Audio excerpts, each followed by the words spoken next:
Y dice la Escritura, ahí está ya, la Nueva Versión Internacional, dice: iban por el camino cuando alguien dijo a Jesús: te seguiré a donde quiera que vayas. Las zorras tienen madriguera y las aves tienen nidos, respondió Jesús, pero el Hijo del Hombre no tiene donde recostar la cabeza. A otro le dijo: sígueme. Él contestó: Señor, primero déjame ir a enterrar a mi padre. Deja que los muertos entierren a sus muertos, pero tú ve y proclama el reino de Dios, respondió Jesús. Otro afirmó: te seguiré, Señor, pero primero deja despedirme de mi familia. Jesús respondió: nadie que mire atrás después de poner la mano en el arado es apto para el reino de Dios. Acompáñeme a orar. Padre, te damos gracias en esta hermosa mañana, en la cual venimos a adorarte y a glorificarte, porque solo tú eres digno. Pero también venimos, Señor, a que hables a nuestro corazón, a nuestra vida, a través de tu palabra. Que sea tu Espíritu Santo obrando en nuestro corazón. Sé tú en nosotros, Señor. Abre nuestros oídos espirituales, nuestros ojos espirituales, para comprender el mensaje del día de hoy, tu palabra del día de hoy. Gracias, Jesús. Gracias por lo que tú haces, por la obra en la cruz del Calvario, por tu Espíritu Santo en nosotros que nos da dirección en nuestra vida día con día. Gracias, Jesús. Gracias, Padre. Amén.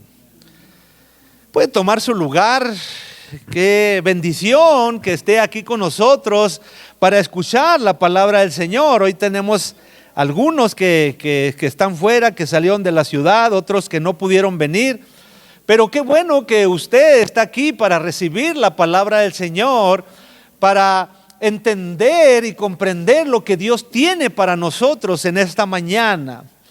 Él, a través de la obra de Jesús en la cruz, nosotros los que hemos creído, Él ha perdonado todos nuestros pecados. Él murió en la cruz, derramó toda su sangre para limpiarnos, para perdonarnos. Su amor sigue siendo el mismo de ayer, de hoy y por los siglos para con nosotros. Cuando dice: con amor eterno te he amado, por tanto te he prolongado mi misericordia. Hoy es un tiempo en que nosotros podemos ver la gracia, la misericordia de Dios en nuestras vidas, porque quizás mucha gente ya no está en esta tierra, pero a nosotros nos ha permitido estar aquí, poder respirar, que nuestro corazón siga latiendo por la gracia de Dios en nosotros, porque Él nos ama y Él quiere seguir obrando en nuestro corazón. En los textos que acabamos nosotros de leer, podemos observar tres hombres que estaban entre la multitud, porque había una multitud que seguía a Jesús. Y en medio de esa multitud resalta Jesús un mensaje de estos tres hombres que pretendían ser aspirantes o llegar a ser discípulos de Jesús. En el Evangelio de Mateo también encontramos este relato. Sin embargo, Mateo, cuando habla simplemente de dos personajes que querían seguir a Jesús. Uno de ellos era un escriba, un conocedor de la ley. Pero el relato de Lucas nos permite ver un poquito más de detalles. Cuando Lucas escribía en el capítulo 1, dice: después de buscar, de indagar, de preguntar acerca de los acontecimientos que han sucedido, acerca de Jesucristo, le escribía a un estimado o amado excelentísimo Teófilo para que él conociera la verdad. Y Lucas, cuando escribió el libro de Lucas, precisamente, que lleva su nombre, el Evangelio, él investigó todo, preguntó con los discípulos, con aquellos que estaban cercanos a Jesús. Y él resalta el hecho de 3 hombres que seguían a Jesús. Quizás estos 3 personajes que entre la multitud habían escuchado de los milagros que Jesús había hecho, de aquel hombre que cuando baja del monte, que dio el sermón del monte Jesús, y se topa con un leproso y le sana. Quizás estos 3 hombres vieron ese milagro, o quedaron sorprendidos por ese sermón del monte, las palabras que con autoridad estaba hablando, y ellos quedaron impactados. Y lo primero que entra en escena es el primer hombre. Y quiero hablar de este primer punto. El primer aspirante que quería seguir a Jesús. Un aspirante, es decir, aquel que quería ser discípulo, que quería ser cercano a Jesús. Dice en Lucas 9:57, iban por el camino cuando alguien dijo a Jesús, de entre la multitud tuvo que saltar su voz, hablar con voz fuerte, porque el murmullo del gentío, de toda esa multitud, quizás no le permitía oír bien, pero él salta su voz y le dice: te seguiré a donde quiera que vayas. Qué tremendo cuando alguien levanta su voz y le dice: yo quiero seguir a Jesús. Y todos quizás lo pudieron escuchar, pero llama la atención del Señor. Es sorprendente cómo Mateo identifica a este primer hombre, un escriba, conocedor de la ley, de los acontecimientos, de todo lo que vendría, que decide seguir a Jesús. Aún los escribas estaban en contra de lo que Jesús venía predicando, porque él, siendo hombre, decían, se hace igual a Dios. Entonces había una rivalidad fuerte, pero este escriba se acerca y le dice: te seguiré a donde quiera que vayas. Esta expresión estaba diciendo: quiero ser tu discípulo, quiero ser como los 12 que están cercanos a ti, quiero ser de los íntimos tuyos. Quería hacerlo igual que los demás. Hay 3 aspectos relevantes en la vida de este hombre cuando dice: te seguiré a donde quiera que vayas. Y uno de los aspectos es que fue voluntario. Él vio lo que Jesús hizo, él escuchó lo que Jesús hizo, y él decidió seguir a Jesús, hacer su voluntad. Ese era el propósito de él. El otro es que es incondicional. Cuando alguien: te seguiré a donde quiera que vayas, es incondicional. Yo voy por voluntad propia. Pero en esa confesión, en esa palabra que es voluntaria, es incondicional, hay una firmeza en la convicción de él. No sabemos cuál sería la motivación del escriba. La escritura no lo relata. Quizás movidas por esas palabras de Jesús que lo cautivaron, por lo que Jesús pronunció en el sermón del monte, quizás, o movido por la emoción de esa gran multitud que veía, lo seguía, iba con él. Te seguiré. Hay quienes siguen a Jesús por diferentes causas, porque les agrada escuchar el evangelio, pero no toman una decisión verdadera de seguir a Cristo. Me gusta, siento bonito, pero no toman esa decisión. Otros por curiosidad, porque va la multitud y dicen: ¿qué está pasando ahí? Hay quienes por curiosidad pueden entrar a una iglesia para decir: bueno, vamos a ver qué está sucediendo. O por un interés personal: yo voy porque tú vas, yo voy porque hay un beneficio personal. Muchos de los que seguían a Jesús, cuando Él los alimenta a los 5,000 y se va en la barca, se les desaparece y lo empiezan a buscar y no lo encontraban, y cuando lo encuentran: Señor, ¿cómo viniste acá? Y Jesús le dice: me buscan no por las señales, sino porque los he alimentado. Siempre, quizás en muchos, hay un beneficio personal. O por seguir entre la multitud. Vamos porque la multitud va para allá, vamos porque todos quieren ir para allá. pero también por una convicción personal de saber que Él es el Cristo, que es el Mesías, que Él murió en la cruz del Calvario por todos nuestros pecados, que Él quiere darnos vida eterna, que Él quiere transformarnos, porque conocimos verdaderamente el amor de Cristo y venimos no porque alguien nos tenga que decir que venir o que debemos de venir, sino por una convicción personal de que Cristo mora en nuestro corazón y que Él ha transformado nuestra vida, porque antes, haciendo lo que nos avergonzaba, ahora hacemos lo que agrada al Padre, servirle a Él. Él nos perdonó, aun cuando nosotros no merecíamos que Él nos perdonara. Él murió por nosotros en la cruz, pensando en este tiempo en ti y en mí, para llegar a nuestro corazón, a nuestra vida y poderle conocer. Hay una convicción plena. Sin embargo, este hombre se encuentra con una respuesta quizás contundente. Y le dice: las zorras tienen madriguera y las aves tienen nidos. Respondió Jesús: pero el Hijo del Hombre no tiene dónde recostar la cabeza. No es que nuestro Señor Jesucristo estuviera rechazando a aquel hombre que le dijo: te seguiré a donde quiera que vayas. No dice eso en la Escritura, pero tampoco dice que aceptó aquel hombre seguirle, o que el escriba le haya seguido. No nos habla más acerca de él. A diferencia de aquel joven rico que llegó delante del Señor y le dice: maestro bueno, ¿qué debo hacer para heredar la vida eterna? Y en el relato dice: conoce los mandamientos. No matarás, no cometerás adulterio, no robarás, no dirás falso testimonio contra tu prójimo.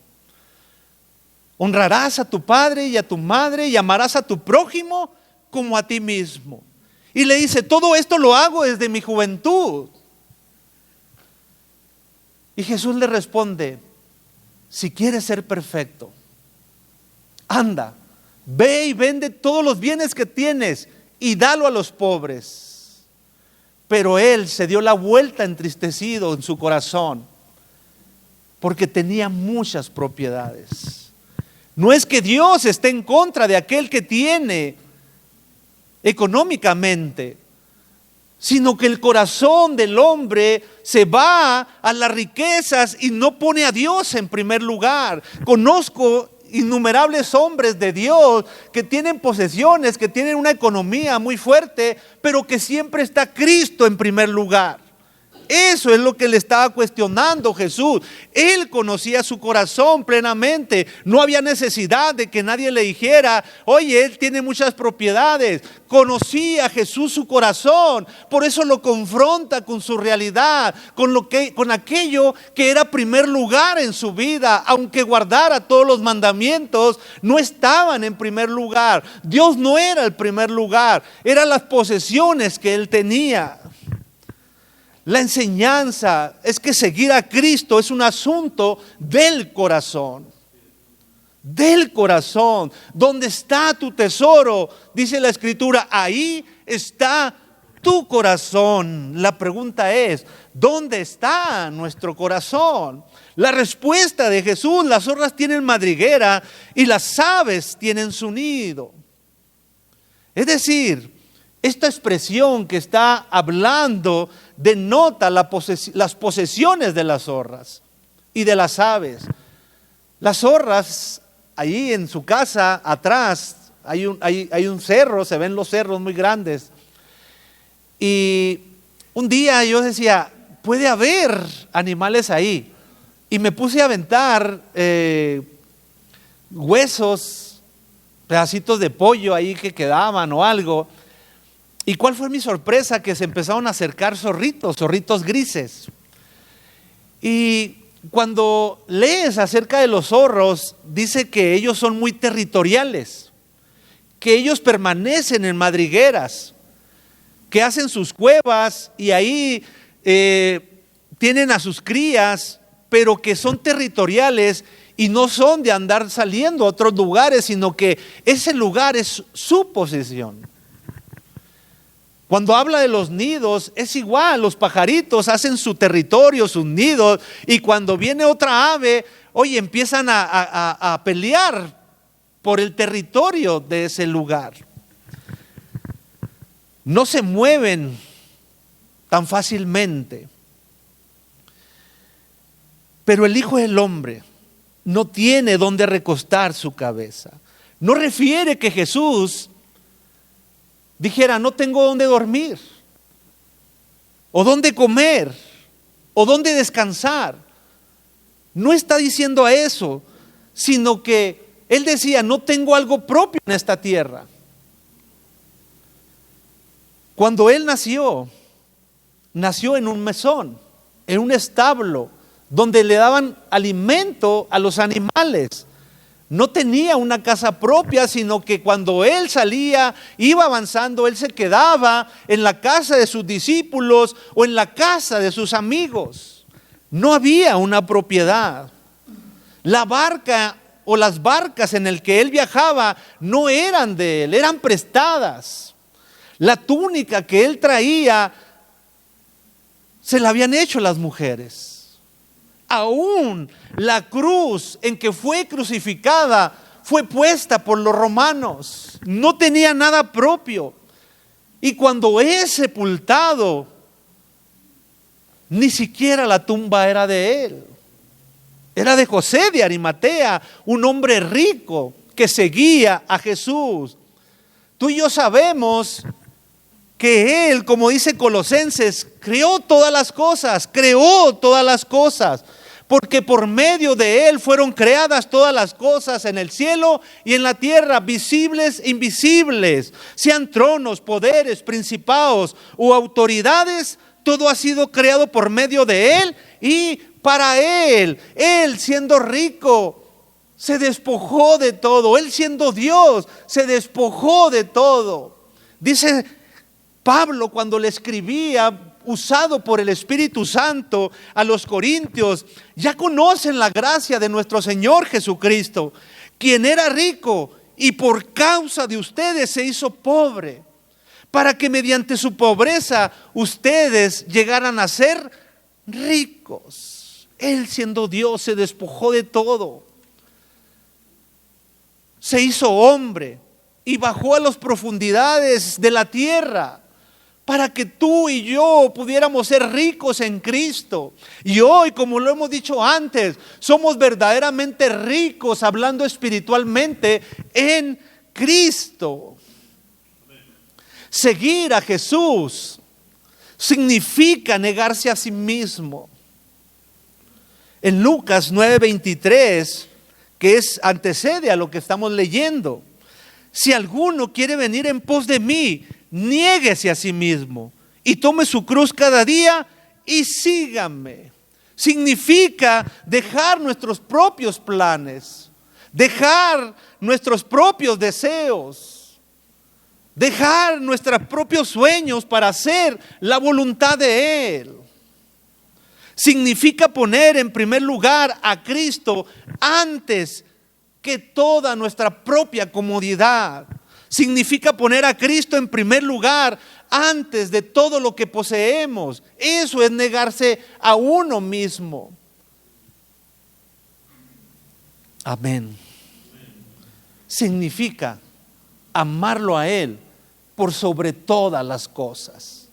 Sobre todas las cosas. Si algo está ocupando un lugar significante en nuestra vida y nos está llevando a apartarnos de Él, tendríamos que revisar y decir, esto me está apartando del propósito y de la voluntad de Dios. Oye, tendría que tomar una decisión.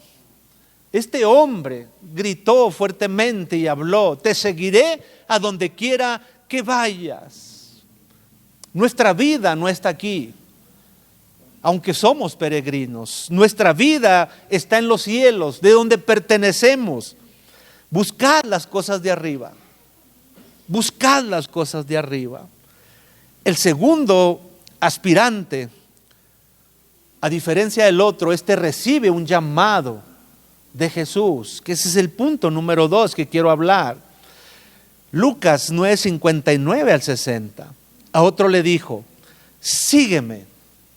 Él le contestó: Señor, primero déjame ir a enterrar a mi padre. Deja que los muertos entierren a sus muertos, pero tú ve y proclama el reino de Dios, respondió Jesús. Qué tremenda respuesta. Hay una diferencia entre el primer aspirante o el primer hombre que quería ser discípulo de Jesús a este. Aquel fue una decisión personal. Por lo que vio, por lo que experimentó, por lo que oyó, tomó una decisión. Pero este que iba entre la multitud, Jesús lo voltea a ver y le dice: sígueme, sígueme. Sin duda alguna, este hombre había estado cerca de Jesús, había escuchado también el sermón del monte, había visto los milagros que él había hecho o Jesús había hecho. Pero hay una respuesta de este hombre: Señor, primero déjame ir a enterrar a mi padre. No le dice que no le quiere seguir, pero sí condiciona la decisión de seguir a Cristo, de caminar con Él. El Señor conoce el corazón y preguntó, porque en medio de la multitud muchos siguen a Jesús, pero no todos en su corazón hay ese deseo verdadero de seguirle a Él. Hay dos hipótesis en este relato. Una, que el padre acababa de morir y él pediría ir a enterrar a su padre. Parece algo rápido. Voy y lo entierro y luego, bueno, ya te sigo. Y la segunda es que el padre estaba vivo y tendría que esperar poco o mucho tiempo para seguir a Jesús. La costumbre hebrea decía que debías honrar a tu padre hasta la muerte y debías estar ahí para sepultarlo. Y podían pasar muchos años para poder enterrar a su padre. Dice la tradición judía que para comenzar un ministerio, primero tienes que enterrar a tu padre. O sea que podía tardar mucho tiempo. Es posible que este acontecimiento de enterrar a su padre fuera mucho en el futuro. Siempre que Jesús está llamando a nuestra vida o a la vida del hombre, siempre hay un obstáculo, siempre hay un pero. Sí quiero seguir, pero déjame termino la escuela. Deja que termine mi carrera y yo te sirvo con todo mi corazón. Deja que pase este periodo de tiempo y entonces te sirvo con todo mi corazón. Pero la respuesta de Jesús: deja que los muertos entierren a sus muertos, pero tú ve y proclama el reino de Dios. No está hablando de muertos físicos, sino de muertos espirituales. Nosotros en otro tiempo, cuando vivíamos lejos de Cristo, cuando estábamos alejados de Él, vivíamos muertos en nuestros delitos y pecados. Pero la Escritura en Efesios nos dice: nos dio vida con Cristo cuando estábamos muertos en nuestros pecados. Él nos dio vida. Ahora hay vida, la vida verdadera de Jesús en nosotros. Y siempre lo hemos dicho, no hablamos de vidas perfectas, sino de vidas que están siendo transformadas, formadas a la imagen de Cristo. Nos está esculpiendo día con día. Es como una piedra, un corazón duro, que viene Jesús y empieza a martillar fuertemente en nuestra vida para formarnos a la imagen de su Hijo. Él va transformando nuestro corazón. El discípulo de Cristo está llamado a poner sus miras en Jesús, en las cosas celestiales, no en las cosas terrenales, sino en Cristo. Su prioridad debe ser Cristo, o nuestra prioridad debe ser Cristo. Tengamos lo que tengamos, Cristo debe estar por encima de todo. por encima de todo, de cualquier objetivo personal. Dice en Corintios, 2 de Corintios, no nos fijemos en lo visible, sino en lo invisible, ya que lo que se ve es pasajero, mientras lo que no se ve es eterno. Ahí es donde tenemos que poner nuestra mirada, en Él, en Jesús, en que Él es prioridad en nuestra vida, en nuestro trabajo. No es que Dios te esté llamando a dejar tu trabajo, sino que en tu trabajo Cristo es prioridad. Y Dios te puso ahí para hacer luz, para testificar acerca de Cristo. Si estás en tu casa, allí en tu casa Dios te ha puesto para ser de bendición, para proclamar el evangelio, las buenas nuevas, para que otros puedan venir a Cristo, porque nuestra ciudadanía no está aquí. Cuando Pablo le escribía a los filipenses, les dice, porque nuestra ciudadanía está en los cielos, donde también esperamos al Salvador, al Señor Jesucristo. No es que tengamos que abandonar a nuestros padres, a nuestros hijos, a nuestra esposa, sino que Dios dice, yo estoy en primer lugar. Yo soy prioridad. Y un discípulo tiene su prioridad. Es Cristo. El Señor nos mandó a obedecer a nuestros padres terrenales. Honra a tu padre y a tu madre para que te vaya bien y seas de larga vida. Es el mandamiento que tiene dos promesas: te vaya bien y seas de larga vida. La enseñanza principal es que debemos de poner lo terrenal en segundo término. En segundo término. Como decíamos, los objetivos personales no están por encima de los objetivos celestiales. Cristo es primero. Seguir a Jesús y predicar el evangelio son prioridad de todo aquel que ha venido a Cristo y ha entregado su vida a Él. Nuestra vida está escondida en Él. No hay nada mejor que caminar en Él, que disfrutar su vida, que ponerlo en primer lugar, que Él sea en nuestra vida. Ni el deporte, ni el trabajo, ni los hijos deben de estar por encima, ni los padres, por encima de la prioridad que es Cristo. Y no hablo de religiosidad, sino Cristo en nosotros. Cristo en nosotros. Entra en escena el tercer aspirante que desea seguir a Jesús. Lucas capítulo 9, versículos 61 al 62. Otro afirmó, y este también fue voluntario: te seguiré, Señor, pero hay una condicionante. Pero primero, deja despedirme de mi familia. Jesús respondió: nadie que mire atrás después de poner la mano en el arado es apto para el reino de Dios. Nadie que mire atrás después de poner la mano en el arado es apto para el reino de Dios. Se trata de este tercer aspirante, de un hombre que quiere seguir a Jesús.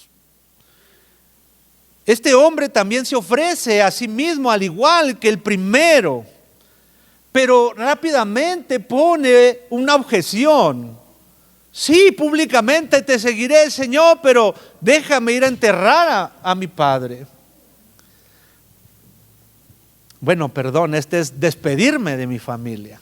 Déjame despedirme de mi familia. Y puede ser, y ahorita podemos juntar a nuestra familia y decir: amada familia, me voy lejos de aquí. Y sí, te hacen una despedida, pero no era así como en nuestros tiempos. En los tiempos antiguos, para despedirse de la familia, tenías que invitar a todos los conocidos, toda la familia, y podía tardar algunos días.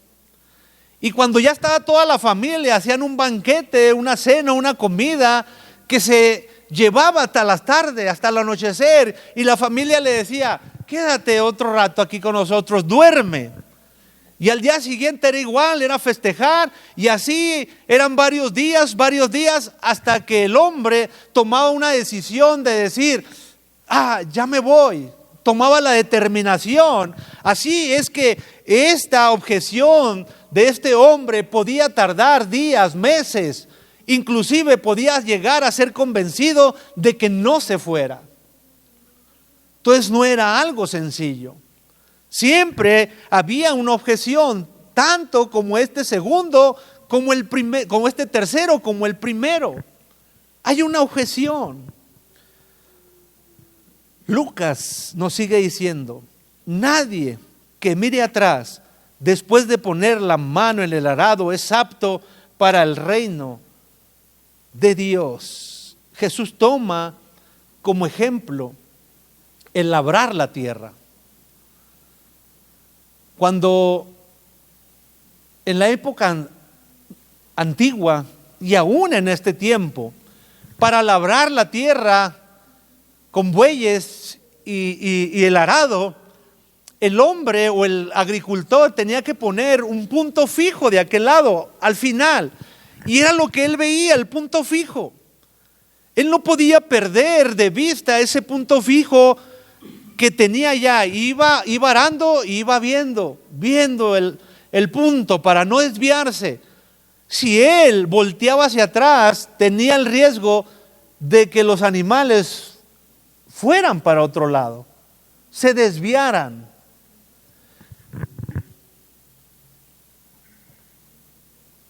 Esa era la forma de arar en aquel tiempo, y hay aún muchos en este tiempo aran de esa forma, que no tienen la capacidad económica de comprarse sus tractores, sus equipos, pero aún en el tractor va hacia el frente, viendo hacia donde está arando. La enseñanza que nos da esto es que ninguno que sigue a Jesús debe volver su vista al pasado. No está hablando de un voltear repentino y nuevamente volverse, sino está hablando de un voltear constante y permanente hacia atrás, como el pueblo de Israel cuando es sacado de la tierra de Egipto y empieza a quejarse delante de Moisés y le dice: allá teníamos que comer, que alimentarnos, teníamos un lugar para dormir. Se estaba quejando, y la escritura dice que Dios se enojó con el pueblo porque estaban volteando a regresar. Aún cuando iban a entrar a la tierra prometida, momentos antes de entrar, aquellos hombres: no, nosotros éramos como langostas, los 12 que mandó a investigar la tierra. Y todo el pueblo empezó a quererse regresar. Levantemos a alguien para que nos dirija y nos regresemos todos. Y toda esa generación no entró, a excepción de Josué y Caleb, que tenía, dice la escritura, un espíritu diferente. Y nosotros tenemos a Cristo, el Espíritu Santo en nosotros, de tal manera que Él nos mueve a continuar, a seguir adelante, a seguir de frente. Muchos que teniendo posesiones malavidas, cuando vienen a Cristo y dicen: caray, ahora no puedo hacer tranzas. No puedes. Y muchos se regresan por el costo que lleva de seguir a Jesús. El costo de seguir a Jesús. Hay un costo. Muchos se regresan porque no quieren dejar lo que estaban viviendo. No lo quieren dejar. Quieren seguir viviendo de la misma forma, de la misma manera. Quieren continuar con los mismos amigos que lo llevan a seducirse al pecado. No quieren dejar y regresan atrás. Y es lo que dice: no es digno de mí. Pero nosotros no ponemos nuestra mirada en las cosas de atrás. No lo ponemos, sino que seguimos adelante, viendo la obra de Cristo, viendo al invisible que va delante de nosotros, guiándonos. Un autor que desconozco su nombre escribió lo siguiente: importa poco en cuanto a a qué parte de la vida mundana el corazón mira con ansiedad y es incapaz por sí mismo de abandonar. El efecto es siempre el mismo. No es apto para el reino. El hombre que no es capaz de deshacerse por completo de sus amigos mundanos cuando se halla en presencia de Jesús, mucho menos podrá abandonar a tales amigos cuando se halle en presencia de ellos y Jesús esté ausente. No podemos volver atrás. Cuando yo conocí al Señor y me acerqué con mis amigos, con todos esos que me juntaba y les prediqué a Cristo y les hablé de Cristo, yo sigo a Cristo. 2 de mis mejores amigos les dije, yo sigo a Cristo y les prediqué a Cristo y les hablé de Cristo. Uno de ellos me dijo, no, yo no voy, yo sí voy. Mi mejor amigo me dijo, yo no voy. Le dije, yo sí voy con Cristo. Tuve que dejar amistades, tuve que dejar cosas del pasado que me estorbaban para seguir a Cristo, porque había una convicción plena y hay una convicción plena en mi corazón de seguir adelante, de proclamarlo a Él, de predicarlo a Él. No hay otro interés en nuestro corazón más que hablar de Cristo, predicar de Cristo y que la gente venga a los pies de Cristo, le conozca y sea transformado en su vida. No hay otro interés. La mirada del discípulo debe estar puesta en Cristo. Como dice en Hebreos, puesto los ojos en Jesús, el autor y consumador de nuestra fe. Ese es el punto de anclaje que tenemos y que vamos mirando día con día y que nos hablan para acá y nos seducen. Yo no voy para allá o para acá y nos seducen. Es Cristo nuestra esperanza de gloria. Es Él. No hay más.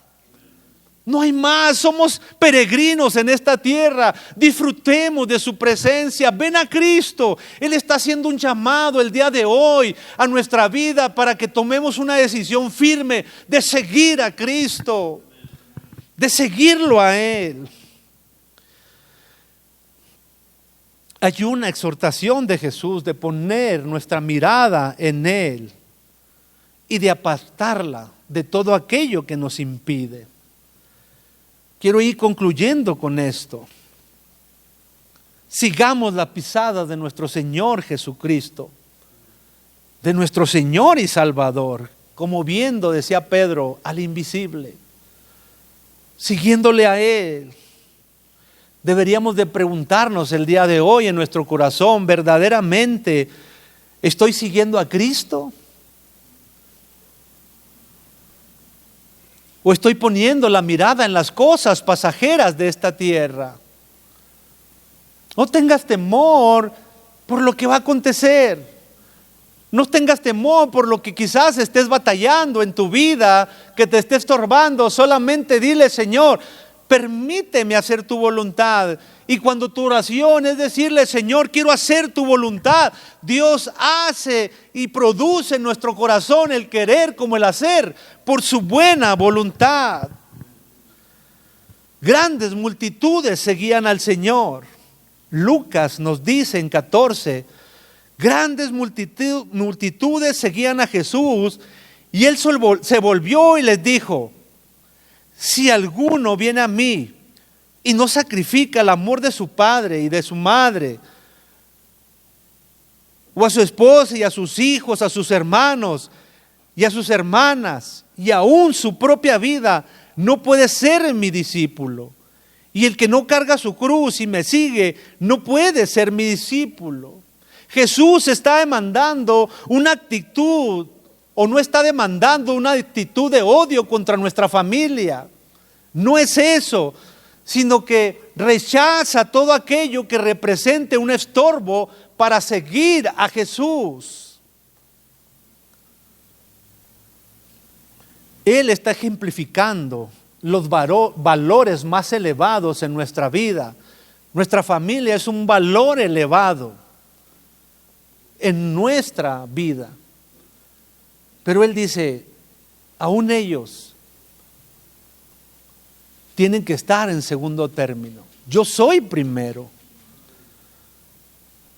La diferencia del llamado de estos tres hombres, de los dos que levantando su voz querían seguir a Jesús, y de aquel al que llamó Jesús, había un estorbo o un pero en sus vidas. Pero cuando ese llamado lo hace a los apóstoles, a sus discípulos que caminaron cerca, dice, cuando hace el llamado a Mateo, dice el Evangelio de Mateo o de Marcos precisamente porque lo especifica mejor, y levantándose Mateo, le siguió. Estaban en el banco de los tributos y le vio a Jesús y le dice, sígueme. Y inmediatamente se levantó y siguió a Jesús. Dejó todo lo que tenía que dejar, todo lo que estorbaba para seguir a Cristo. Cuando Jesús llama a Pedro y a Andrés, les dice, vengan en pos de mí, los haré pescadores de hombres. Entonces ellos, dejando al instante las redes, le siguieron. Le siguieron. Cuando Jesús llama a Jacob y a Juan, dice, y pasando de allí Jesús vio a otros dos hermanos, Jacobo hijo de Zebedeo y a Juan su hermano, en la barca con su padre Zebedeo, remendando sus redes, y los llamó, y ellos dejando al instante la barca y a su padre, le siguieron. No quiero que malinterpretes estos pasajes. Dios no te está llamando a abandonar a tu familia, a tus hijos. No lo está llamando a eso, porque cuando alguien dijo, bueno, voy a dejar a mi esposa por servir a Cristo. No, ese no es el propósito. Cristo amó a su esposa, a la iglesia, hasta la muerte y muerte de cruz. Aún en sus errores nos ha amado como iglesia. Aún en nuestros pecados, Él nos ha amado y nos ha perdonado. Así es el amor y debe ser el amor del esposo para con la esposa. No lo malinterpretes, sino que en tu corazón, en tu vida, Cristo es prioridad. El Padre es prioridad. El Señor de los cielos es prioridad ante cualquier deseo personal. ¿Qué hay en tu vida, en tu corazón? ¿Qué está poniendo el primer lugar?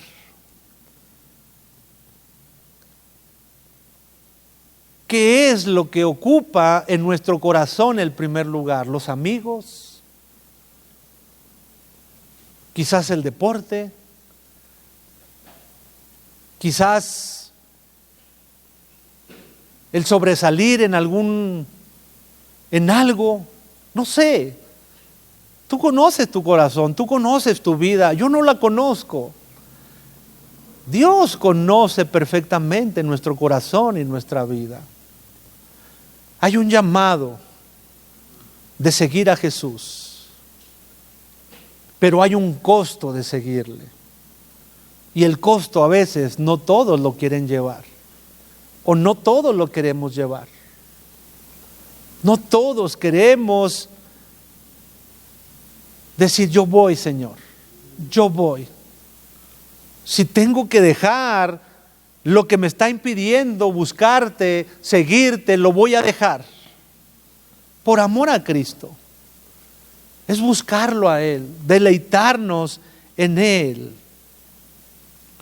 Quiero terminar leyendo y quiero invitar a los de alabanza nuevamente el pasaje con el que comenzamos.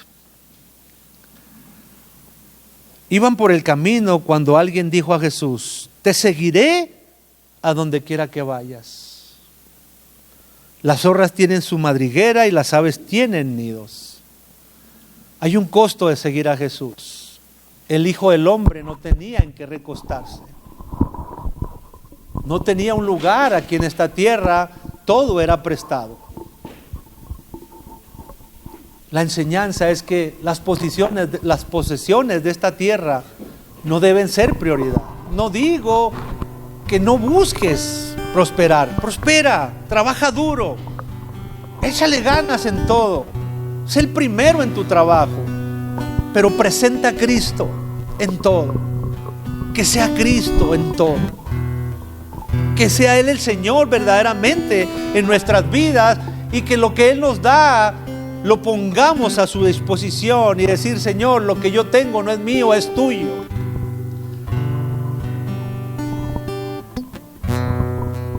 Le dice al otro: sígueme. Él contestó: Señor, primero déjame ir a enterrar a mi padre. Deja que los muertos entierren a sus muertos, pero tú ve y proclama el reino de Dios. La prioridad es Cristo. Nada hay por encima de Cristo. Él debe ser el número uno en nuestra vida. Otro afirmó: te seguiré, Señor, pero primero deja despedirme de mi familia. Jesús respondió: nadie que mire atrás después de poner la mano en el arado es apto para el reino de Dios. Nuestra mirada es Cristo. Nuestro deseo es Cristo. Nuestra vida es Cristo. Ven a Cristo. Deja de pelear con Él. Deja de luchar con Él. Tiene grandes cosas para tu vida. Él te ama. Él te ama. Ponlo en primer lugar. Después del pasaje, cuando le dice que si no deja casa, padre, madre, hijos, esposa, amigos, Pedro le dice: Señor, nosotros lo hemos dejado todo por ti, ¿qué recibiremos? Y Jesús le responde: ustedes estarán conmigo en mi trono, juzgando a las 12 tribus de Israel. Pero les digo que aquel que deja casa, padre, madre, esposa, hijos, hermanos, amigos, por causa de mí recibirá 100 veces más. 100 veces más. Él no se queda con nada. Pero Cristo es nuestra prioridad. Incline su rostro mientras cantamos este canto. Padre, te damos gracias y meditemos en nuestro corazón. Gracias por hablar a mi corazón, Señor, primeramente.